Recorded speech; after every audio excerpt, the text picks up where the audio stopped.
Hey everybody, it's Steve back for day 2 of the 12 days of soul care. And I want to mention to you a book I really love. It's called The Writer's Journey by Christian Vogler. And he plays off of Joseph Campbell's Hero with 1,000 Faces. And he brings about some really wonderful insights about story and about characters and especially about the hero's journey. And so I want to touch on that today and talk about the hero's journey in terms of where we meet the hero, and that is in their ordinary world, in their workaday world that they maybe were born into or are stuck in, or maybe they're happy in it. But it's not going to be where they stay for the duration of the story. It's just that you need to understand where a person was and came from to understand how far they've gone and how far from home. Think about, for example, The Wizard of Oz, the old classic with Judy Garland, and you have Dorothy in her drab black and white Kansas world, and then she's in a Technicolor world.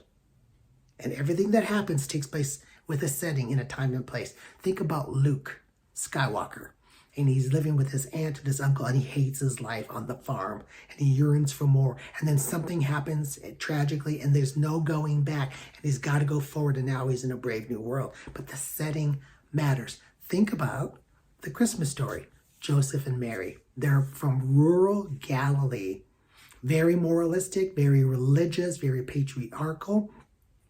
And God tells Mary through the angel Gabriel that she's going to become pregnant, but it's not going to be out of wedlock. It's not going to be a scandal, truly, but it will be scandalous to her family. And you can only empathize with what that must have been like for this teenage girl, perhaps, and for her fiance.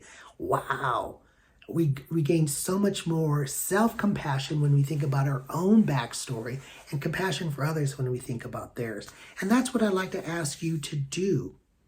I'd like to ask you to think back to where you came from and how did it shape you? How far have you come? What do you know by experience that other people might not know?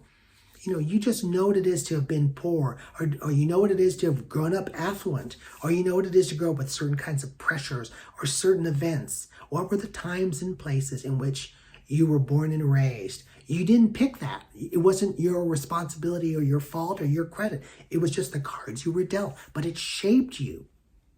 How about as you move forward and you went to school and you went off to work and different places? Yes, you might have chosen where you went, but you didn't choose what the setting would actually be like. There were so many things in place that you just had to respond to. How did you respond? Are you proud of it? Do you wish you had a do-over? Perhaps, but the setting forces your hand. And it gives us compassion when we understand that things are happening to us and to others. And we develop a curiosity for a person's backstory. And when we do, we gain a great deal more compassion, and we see them with much more dignity, and we take a true interest in them as human beings.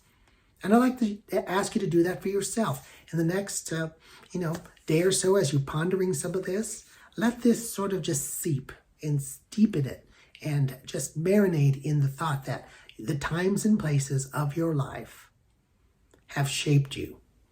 How have they shaped you? What do you get that other people might not get? And what do you see and what do you know by experience? Ponder these kinds of things and get off of all your to-do lists and all the hustle bustle and just surviving, and think about where you've come from and how far you've come. I bet you'll be enriched by it, and your soul will be nurtured by it. That's day 2 of the 12 days of soul care. Thanks so much for being with me. Ponder some things, and we'll see you on the flippity flip. Take care now. Bye-bye.